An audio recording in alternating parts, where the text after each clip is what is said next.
Welcome in to another edition of the Cavalier Connection. Welcome back to the stranger. Jay has made it back to the Cavalier Connection. We searched high and low and we found him and we brought him back on this exciting night here. Yeah, I thought I might see some new graphics. The graphic team, we got to get the graphics team involved here. Get some of those mincers and some pizza shots of 2/3 of the Cavalier Connection. I do have a treat I brought back. These are my favorites. Fresh off the assembly line. It's the Hershey Dark truffles. The Hershey's Nugget dark chocolate truffles. They are good. I've had those. Those are my personal favorites. So fresh off the assembly line from Hershey Park. For those who haven't heard why I wasn't at the game, there's an article out on CavalierConnection.com. You can read. Don't let it happen to you. I'm a victim of a family crime. I'm a victim of family crime. Yeah, that's crazy. Yeah, well, everybody's tuning in tonight. We have a special guest, Jay. I mean, we actually have two special guests tonight. We got Jay joining us back on the show, and also former Who Ryan Nelson will be joining us to talk about his time as a Who, and he's also played some USFL and had a little run there with the Chargers. So hopefully, if that's what he wants, that opportunity will present itself. But excited to talk to him. Tonight's episode, of course, is brought to you by our friends at Mincers. Jay's talking about the 2/3 of the connection. Jack and I were able to make it out to Mincers this past Saturday, and actually, I picked up this shirt for my Orange Out game.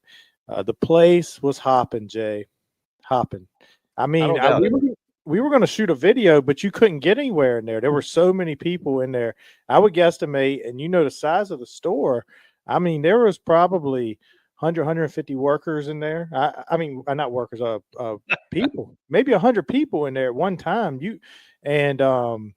So we did. Well, I'm gonna stage Jeff. The fans heard the call because I said before you sell out Scott Stadium, which we didn't do, but before you sell out Scott Stadium, you got to sell out Mincers, get a fireman, code man at the door saying, "All right, you two, you're allowed in." Yeah, two just came out.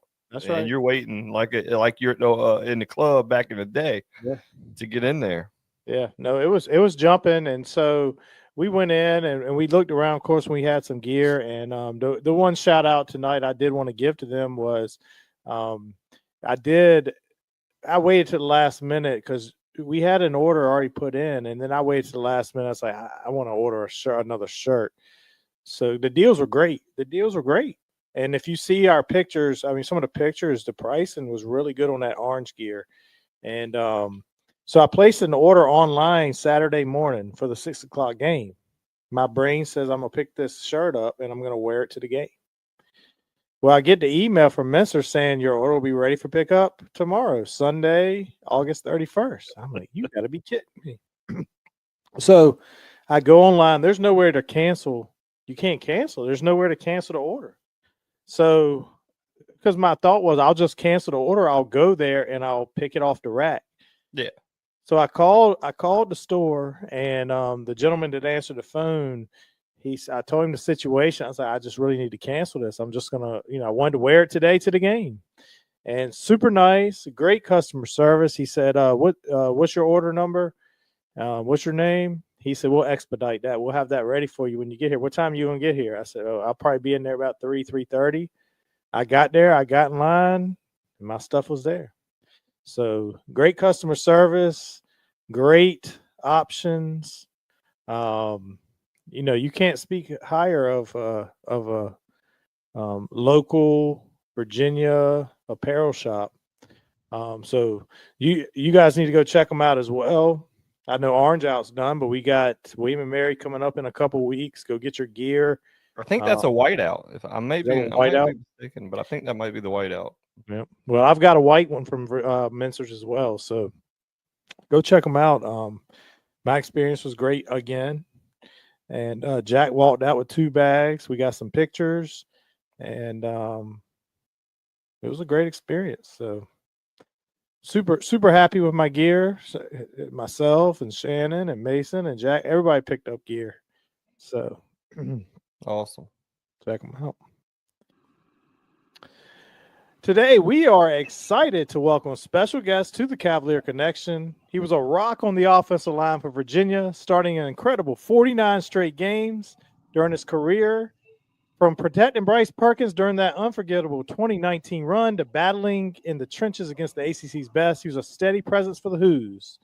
After UVA, continued his football journey with the Michigan Panthers in the UFL, and even spent some time this summer with the Chargers under Jim Harbaugh. A UVA alum, a fan favorite. We're thrilled to have him with us today. Please welcome Ryan Nelson. Ryan, how are you doing tonight? I'm great, man. I appreciate the kind words, by the way. Yeah, I'm great. Happy to be here.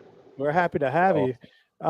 So just kind of starting at the beginning, you grew up in California. What made you pick UVA, all the way across the country? Yeah, Coach Tuja and Coach Mendenhall, when they were at BYU, were recruiting me. They transferred over to Virginia. I still had that connection with them. I absolutely loved history. That's what I majored in. So they offered. I was like, dude, I want to go see the school. I went out there, absolutely loved it, fell in love almost immediately with the grounds, and the rest is history. Like, it was an easy choice for me. Yeah. So once you got to Charlottesville, what was it like adjusting to college ball and, eventually earning your starting spot on the offensive line? I mean, it was really different. I came from a program in high school where we ran spread, didn't really run the ball much, so I had to learn how to do that a little bit. Had to pick up a new playbook, because that's always the hardest thing, in my opinion, is learning a new playbook whenever you go somewhere new. And then understanding the culture change from California to Virginia. It's a very different mindset by people out there, and it was nice. It was a good change. I was lucky enough to have Coach Mendenhall and Coach 2J there to help me through it. So, yeah, I absolutely loved it. Loved playing ball there.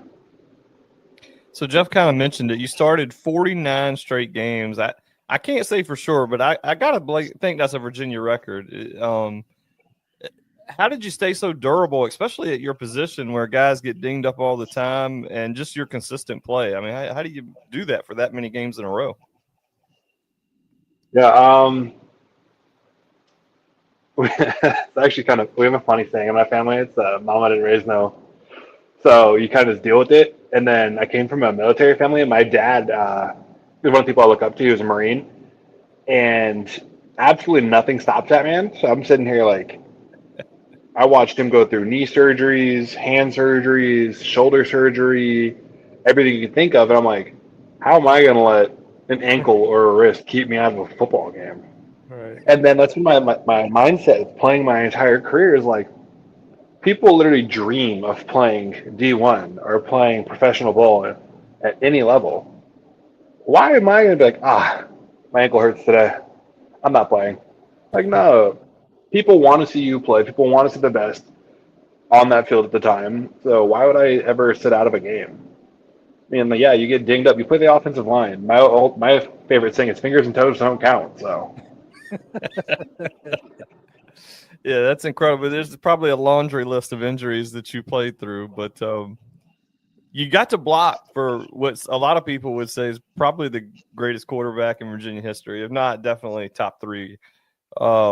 What was it like playing with Bryce Perkins in that 2019 season? Or even 18, he had a great year, but 19 was the Orange Bowl season, obviously. I mean, Bryce was my guy. Like, absolutely love him. We had class together in Virginia. During off seasons, he would come over to the house in California. We'd bonfire, hang out with the family. Had him again in the UFL the last 2 years. He's been my quarterback the last 2 years, and I call him Flag Jesus back there. And he makes stuff happen. They call him Houdini. Like, if there's a dude who has been told you should not play anymore, and then said, nah, I'm going to play through it, that's him. And having a quarterback like that, who also like takes time out of his day to get to know you, be around you, like, Bryce is coming to my wedding next year. Like, we're great friends. So having someone like that back there, there's a little bit extra wanting to block for that, and then also knowing like he's gonna make stuff happen. Give him time, give him space, he'll make it work. Yeah. Then you went from Bryce Perkins to Brennan Armstrong. How was his style different from Bryce, other than we know you went from a righty to a lefty? I mean, Brendan's also a great quarterback. What we called him was it the Red Rocket when I was in college? Like, kid's got a cannon of an arm, and when he runs, that kid tries to run through you. Mm-hmm. And my back, yeah. Oh yeah, we got you. And it was cool having Brennan back there. Like, he was young when I want to say my senior year. He was only a sophomore. So it was interesting watching him grow up and come along with it. All right. So you guys went to the Orange Bowl in 2019. What's the first memory that comes to your mind when you think about that game and that season? that game, I will always remember the tackle throwback we threw to Bobby. Oh. And I want to say I had like a good block, and I was like, "Oh, this actually worked. We scored." We turned around, they threw a flag on it because I want to say Bobby took one step forward because like every receiver's taught. And you gotta remember, Bobby played tight end, so we still had that receiver mentality. Come back to the ball. So he saw the ball coming, so he steps towards it. But because of that, he came like a yard forward and ended up being an illegal forward pass. But that one was crazy. I want to say Hassis had an insane catch in the end zone. Yeah. That season, though, I think my funniest moment was we were playing Clemson in the ACC championship. I'm out there doing my pregame warm up because I was out there. I was doing my own stuff and get warm, go back in and get dressed.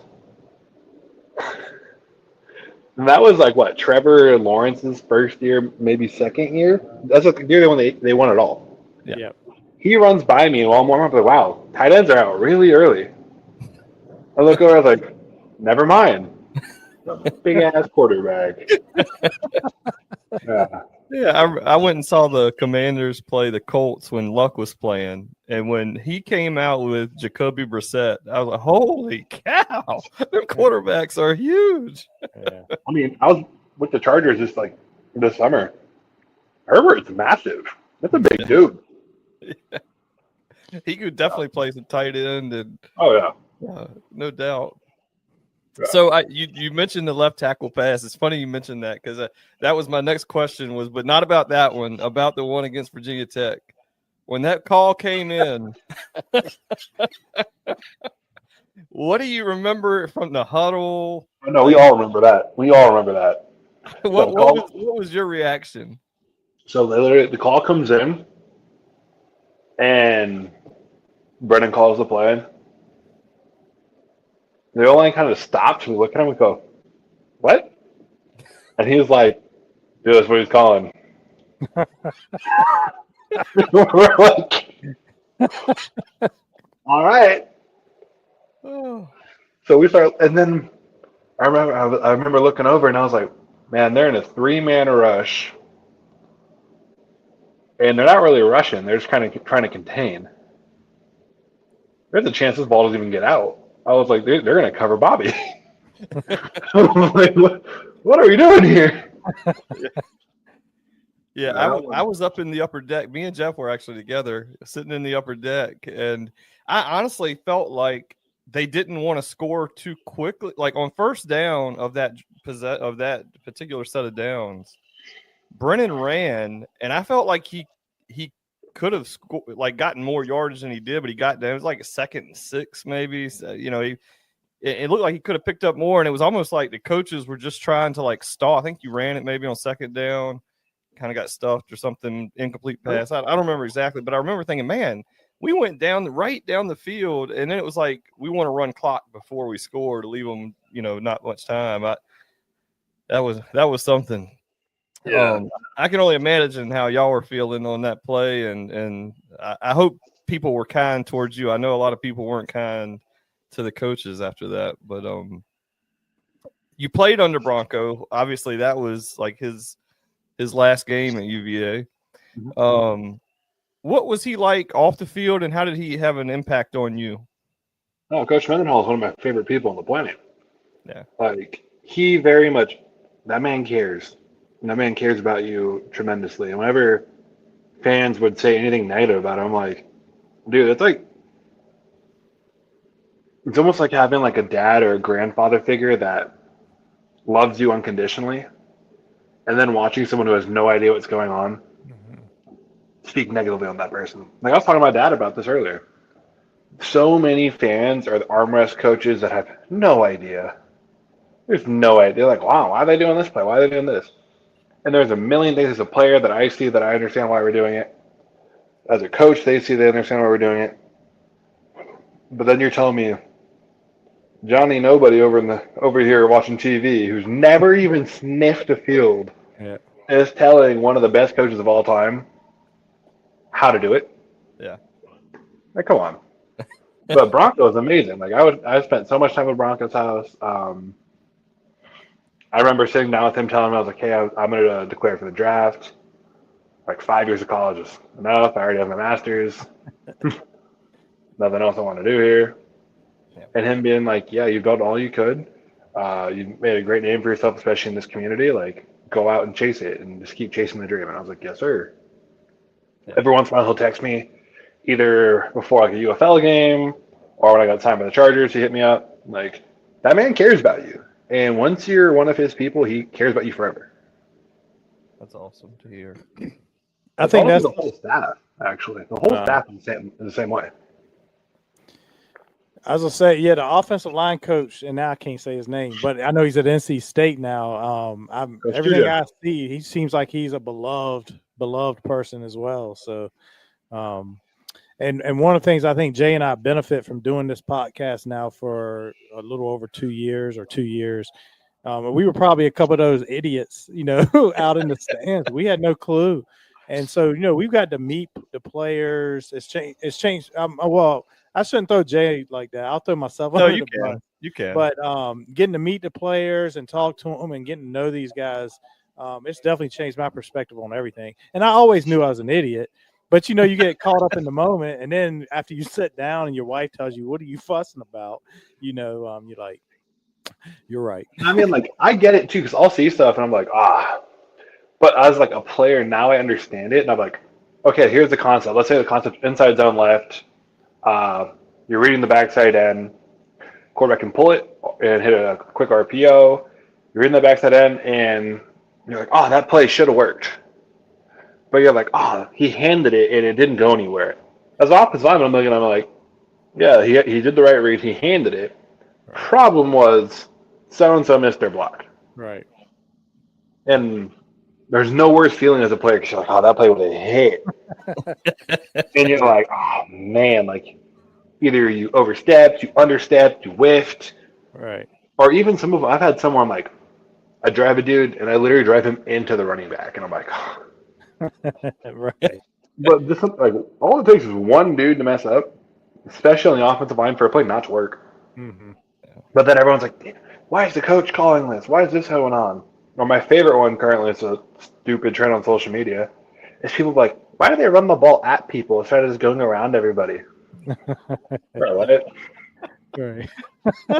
I haven't seen that's great. Dude, it's terrible. People are like, why are they running in the middle where everyone else is rather than running outside when there's nobody at? Well, see, those 11 other people over there in different colored uniforms are trying to stop that ball. Yeah. Just a thought. That is funny. And so you played with some great players. And I know you mentioned Bryce Perkins. Who from your days at UVA are you closest with now? Randomly enough, besides Bryce, because of course, like I still play with Bryce, so that'd be like the easy answer. Like I spent a lot of time with Bryce the last 2 years. Right. He would have been a younger guy while I was there. His name was Chase Chalmers. Okay. He's now a transfer at Stony Brook. He's playing. I want to say he's playing Will Backer there. He's one of their captains. Chase just happened to be a kid that we were living in the same apartment complex his sophomore year, my redshirt junior year, and we started talking, and we had the COVID year. We all had to be set up in like you could only have 3 to a table, and I was sitting at a table, and then Chase came over sat at a table, and it was after we like had small interactions living close by, and we just hit it off. We've been absolutely like greatest friends. We still FaceTime and talk all the time, and yeah, usually it's a him or actually him. And we talk a great amount all the time. We have a Snapchat streak of however many days now. Like we talk about everything from football with how he's doing there and being the old head there now, and me giving him advice on how to do it. We talk about the UFL. We talk about the NFL. We talk about EA Sports and all kinds of different things. Life after football, relationships, everything. That's awesome. So do you have any funny locker room stories? You can kind of take us behind the scenes. It could be any of your years at UVA. Anything you feel comfortable sharing anyway. All right, so we beat Tech. Okay, there's that photo of me holding that cup up. Still circulates to this day. Still gets liked every time we play Tech. Yeah. We're in the locker room after the game, and I want to say at this point I've already stripped. I think I'm maybe just wearing tights still, maybe. Chris Long is in the locker room. Oh wow. And he's celebrating with us. Sees me, hugs me, and goes, "You're a fucking legend." And I'm like, "Holy shit, it's Chris Long." I was like, "I'm not wearing clothes." I absolutely love Chris Long. Everything when he was around, it was always a great time. I would actually see him around Charlottesville randomly when I was in college, and that was great. Yeah, I think Jeff had an encounter with him, didn't you, Saturday? Well, yeah. What crazy enough at the game Saturday, I was up in the upper deck, and I'm just standing there watching the game. All of a sudden, I looked at my wife and said, "That's Chris Long coming up here." Did not expect to see him, and I kind of felt the same way you did. He didn't really cool dude. A legend, though. Yeah, he's a really cool dude, though. That one or other locker room ones. Yeah, I would say it's probably usually that one. Yeah. So, looking at the game today, even, you hadn't been gone that long, but with the transfer portal being like it is and, NIL, and then you had the house settlement and all those different things coming into play. Overall, what are your thoughts on how the college game is kind of evolving? I would say in some ways it's evening out. It's evening out at the top. At the top, it's evening out because now it's no longer like we all know what's happening. Yeah. Where people are getting paid on the table. Yeah. But now everyone can do it, so now there's no benefit to teams doing it. So now the top's evening it out. The bottom, I want to say there was a coach who mentioned it the other day. He said when they spent $15 million at NIL on just their O&D line, my guys did as well as they could, but we're not funded to beat that. Yeah. And that makes sense. So while it's nice for players to be able to get paid, and I wish like we had more of it when I was there, like that would have been really nice. That would have been fun, Like I would have got like I had clothing sponsors my senior year, and I would have had like I would have like funnier ones. I would have done a bunch of different things, had ideas I wanted to do. But it's making college football more of a profession. Yeah. And in some ways, I'm hoping that if you're doing this, you're teaching these kids how to save money. Mm-hmm. Because one of the biggest things I've noticed as I've gotten older is how quickly dudes blow through money. Yeah. I think it's good in some ways, and like it makes it a little bit more entertaining. It helps kids from like bad backgrounds help their families a little bit. So that's nice. In other ways, it's like, well, now I can just outbid you. It's like watching the Dodgers play baseball. Like, oh, we spent $1 billion this offseason. Yeah, you should win it all. Right. Yeah. Do you still keep up with the Virginia football program now? And what do you think of where the program is heading? I mean, I watched them dismantle Coastal Carolina. Oh, yeah, they did. For sure. I mean, it's good. Like, I haven't been back since I graduated, to be honest. I've just been too busy doing stuff all the time. But it's nice seeing it. I liked Tony Elliott when I talked to him. I feel like he cares about the guys. And for me, like, that's the number one thing. I don't want a coach who sees you as an X and an O. I want a coach who sees you as a person. It's one of the reasons I chose Virginia. Coaches saw you as people rather than a number. So I love that. I want to see the program continue to grow. I got to go back and see the new facilities, but Oh yeah. I'm loving how they're taking these steps. I've always loved Carla Williams. She's absolutely amazing. I still talk to her all the time, actually. Oh, that's cool. Okay. So it's really cool seeing the program advance. I want to keep seeing it advance, I love the trajectory of it all. So after UVA, and we talked about it already, you spent time with the Michigan Panthers and Bryce Perkins, and what's the experience been like playing in the UFL, and how's it kind of compare to your days in the ACC? Well, yeah, I think so. After our UVA, I went to Giants rookie mini camp. Didn't work out there. Played in the CFL for like a month and a half. I got there late, so but I was not a fan of that. Okay. Started substitute teaching, so I was chasing the dream, like hoping, and then got the UFL shot. And I've watched the UFL start as the USFL and the XFL merge together. I've seen the talent levels get better. I've seen the league itself grow, and then you see that there are like great players in that league. There's a lot of guys in that league who were in the NFL at one point or another, and either got hurt and trying to reprove themselves, did something, got kicked out of the NFL for whatever reason, or run out of the NFL. Our dudes who got that chip on their shoulder, who never got the shot and are trying to get the shot. So the talent's there, the play and by the coaching is there. Like I've coached Coach Mike Nolan, who is an NFL coach. My offensive line coach Tim Holt was like an O-line coach in the NFL for like 9 or 11 years. So the coaching is there, everything is there. I think one of the biggest differences is fan base currently, and the fan bases are finally starting to grow, which is a great thing. Like I love Michigan's fan base. Detroit's like we were getting 15,000 people a game. Like it was growing, and I love that. That keeps coming, and you're going to have a great spring league that keeps football going year round for people. And Yeah, I think y'all were fun to watch. Right. Yeah, and that was the thing. I looked at it. I'm like, because you were all UFL this year, right? Mm-hmm.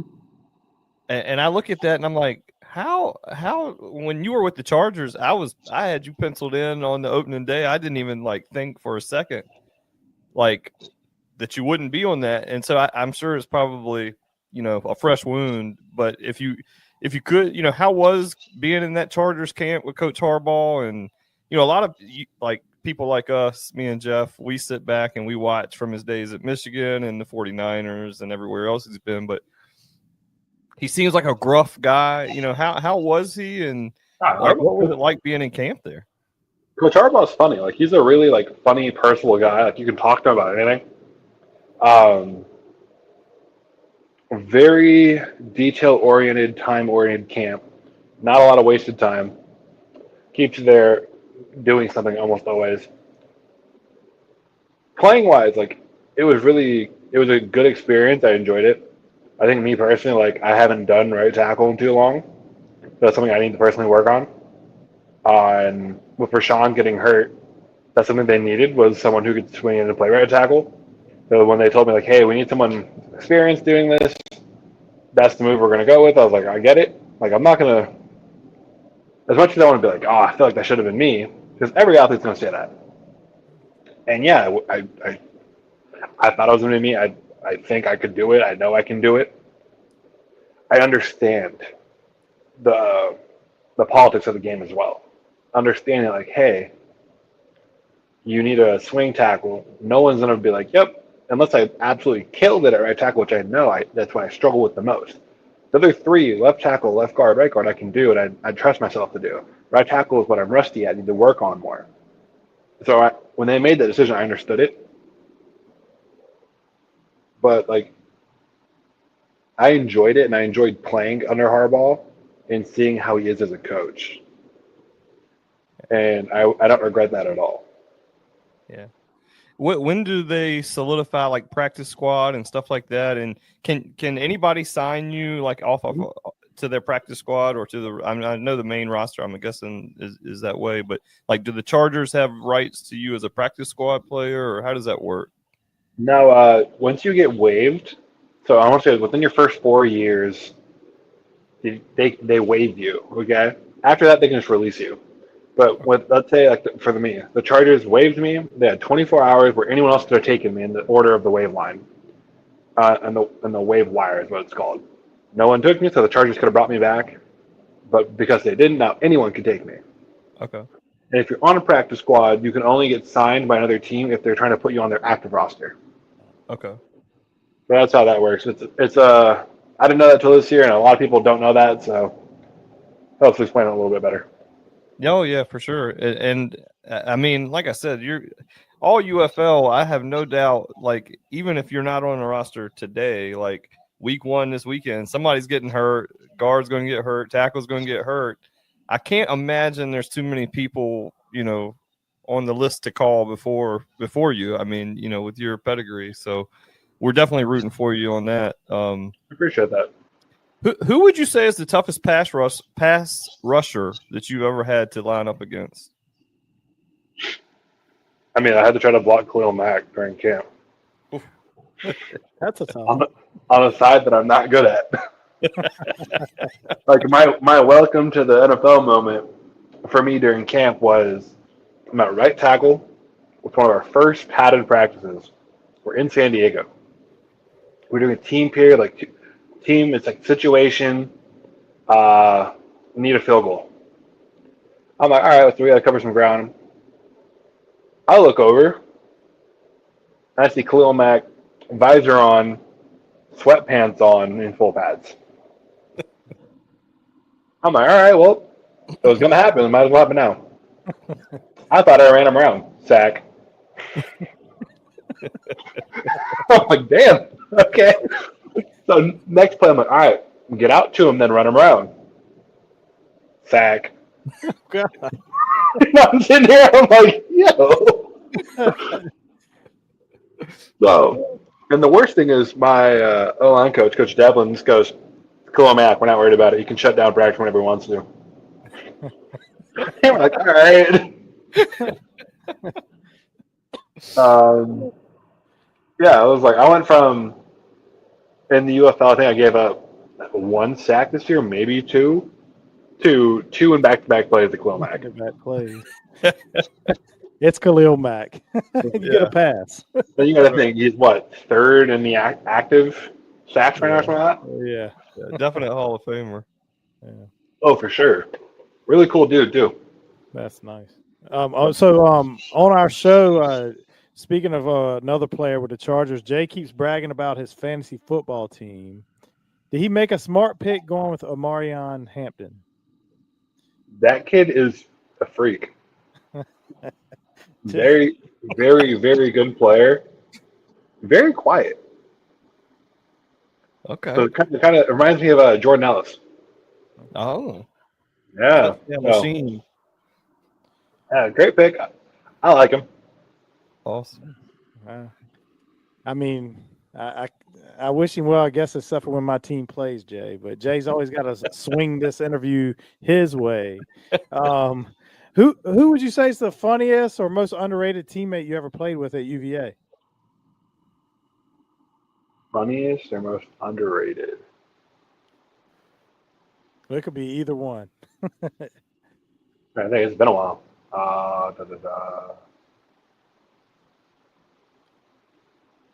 Is Bryce Perkins a funny guy? Does he like to joke around? Only if he knows you. So with me, yeah. With other guys, you're like, "Whoa, can't believe you said that to me." I'm like, "Bro, I've known this kid since I was 17." Right. Hasis was funny. Chuck was funny. I mean, I lived with Chase Chalmers and Hunter Stewart. Those two are hilarious, but it's also like you have to know them to get to come out. Charles Snowden was actually really funny. Him and Noah. Was Noah Brown and Elliott Brown and Noah. What was Noah's last name? Noah Taylor. Those 3 together, absolutely hilarious to be around. Yeah. And Did then Hafiz get any looks in the NFL? I don't think so. That's And amazing. then underrated, Evan Butts. Okay. Like I don't think people understand like how good of a tight end he was. Like we called him the trusty hands Evan Butts. I saw him. I think from what I saw and then from what I've heard, he dropped one pass all of college, and it was in practice his freshman year. Oh wow, Wow. pretty dang good. And I'm talking about like something if it hits him in the hands, he's catching it. Not like Right. oh the terrible pass, he should have dove and got it. Like Right. no, he was, and then he could block. As an offensive lineman, as I've gotten older, because we didn't really run the ball much at Virginia, but we do in the UFL. Having a tight end who can block is phenomenal. Because usually tight ends are guys who either too small to play O-line or too slow to play wide out, unless they're a true tight end. If they're a true tight end who can do both of it, then you're like, that is a game changer. Mm-hmm. Like look at NFL teams that are usually good. They usually have a pretty good tight end. Mm-hmm. Yeah, we hope that that Dakota Twitty will be that guy for Virginia this year. He's got a lot of hype coming, but like I say, he was a wide receiver converted, tight end.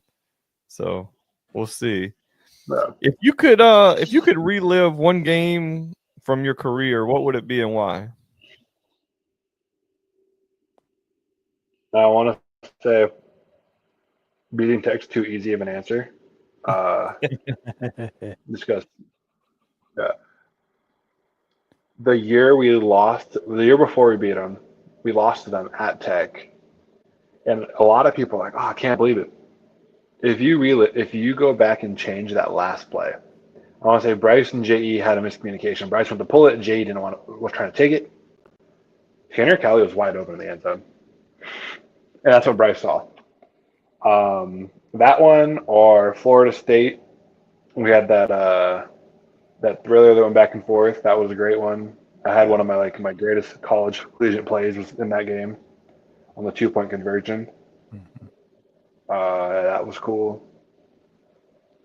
And then also we beat Miami at home my redshirt freshman year. They were like number 13 in the country. Mm-hmm. I was 18 years old starting that game against a dude who was supposed to be like a top 15 draft pick. Oh wow. Yeah. That's So any awesome. of those games, those were like great experiences for me personally. Yeah. Or the Tech game where we should have won it. Yeah, one thing I miss about Coach Mendenhall was the breaking the rock.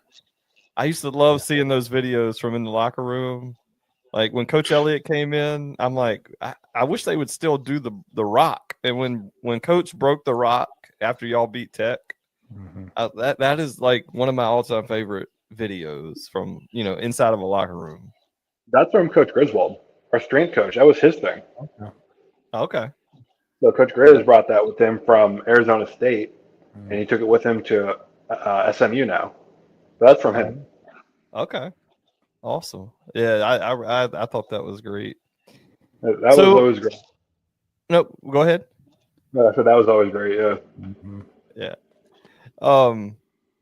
So what is next for you? I mean, even beyond football, what are you kind of planning and working on?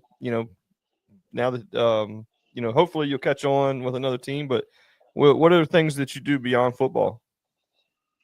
Currently, I'm planning a wedding, so that's one thing. Congratulations. I do thank you. I do the motion capture for EA Sports. So all the O-line play you see for Madden and college football, it's me. Oh wow, That's awesome. Probably go that back could to be a whole substitute teaching. podcast in Just itself. Oh yeah, I've done a lot of interviews about that one too.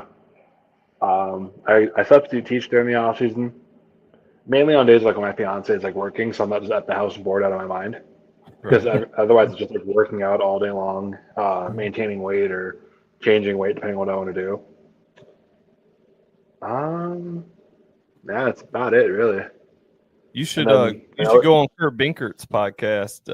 And he's got the Madden podcast going. It's huge, and they even put in his own playbook. I don't know, former UVA quarterback Kurt Binkert. Yeah, he was at my at all, did you? Yeah, he was there my freshman year. Oh, okay. Okay. And my true freshman year, Kurt Oh, was yeah, our that's quarterback. right.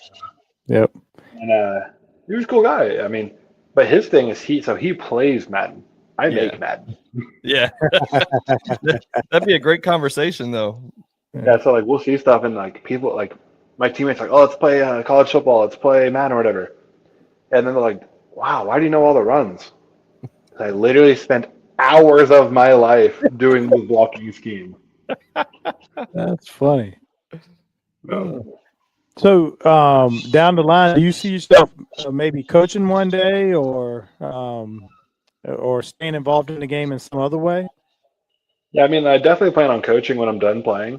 Right now, so what I like about subbing is I'll go to schools and like I'll test the water a little bit, see like what the coach is like, because then I don't have to commit to actually helping you. Like Right. I'll go and I'll like if I like the coach and I like what I sing around and like I have the kids in class and they're not like terrible, I'm like, all right, like, hey, you guys, I'll talk to the coach like, hey, do you want me to work with you online real quick? And I'll spend like a day or two out there helping kids, getting them better. Or I'll go to my brother's school because my brother coaches. He's a flag football coach, but I'll go help them out with their football team at his school. So I can just kind of go anywhere I want and help a little bit. So that's kind of nice. Eventually, I do plan on coaching, but that's also when I plan on like full time teaching. So when I'm done playing, because right now I don't really have the time for it. Yeah. What do you want to teach? History. History. Okay. I want to teach either history, maybe do some psych because my master's is in psych. So That's awesome. Last question for you. If you had one message for Virginia fans, what would you want to say? go Hoos, baby. Go Go Hoos. Who's, baby. I like it. Yeah. Ryan, we really appreciate your time and coming on with us tonight. Wish you best of luck, and we don't wish injury on anybody. We just hope your opportunity presents itself here really soon. I appreciate that. That's Yeah. right. Good. Thank you so much. You have a great evening. Yep. You guys Thank too. And thanks to Ryan Nelson for joining us tonight. Another former great Who that we hope really gets an opportunity in the NFL. I know you said it earlier, Jay. You can't see too many guys getting that chance over him if the opportunity presents itself. Yeah, when you've proven yourself as an all league level player at that step just below the NFL, I can't imagine there's too many guys that are beating him out. And there's a lot of guys on rosters that I feel like he's probably better than already. So, yeah. Washington, hey, make a call. Let's go. And bring him back to the East. That's right. Yep. Well, that's going to wrap us up. Make sure to visit our website at thecavalierconnection.com for your latest stories. Jay's got one jumping right now discussing Don't Let It Be You, talking about why he's been out. So go check his story out and all of the other stories. Check it out. Also, if you're interested in getting any fresh UVA gear, go check out Mincers. And if you want to order something online, go to our site, click the Mincers link. It helps us out. It helps Mincers out. We'd appreciate that. And other than that, am I missing anything, Jay? We're at 415 subscribers on YouTube. We would love to get to 420 by the time we kick off at noon against NC State. So let's get busy. We're at 415. Let's get 5 more. Need 5. We'd appreciate it. We did this last week. We went from 410 to 415. We're trying to just get 5. We're climbing them. Each one get one, Jeff. Each one get one. We'll be over 1,000 and quickly. That's right. But other than that, thanks for tuning in.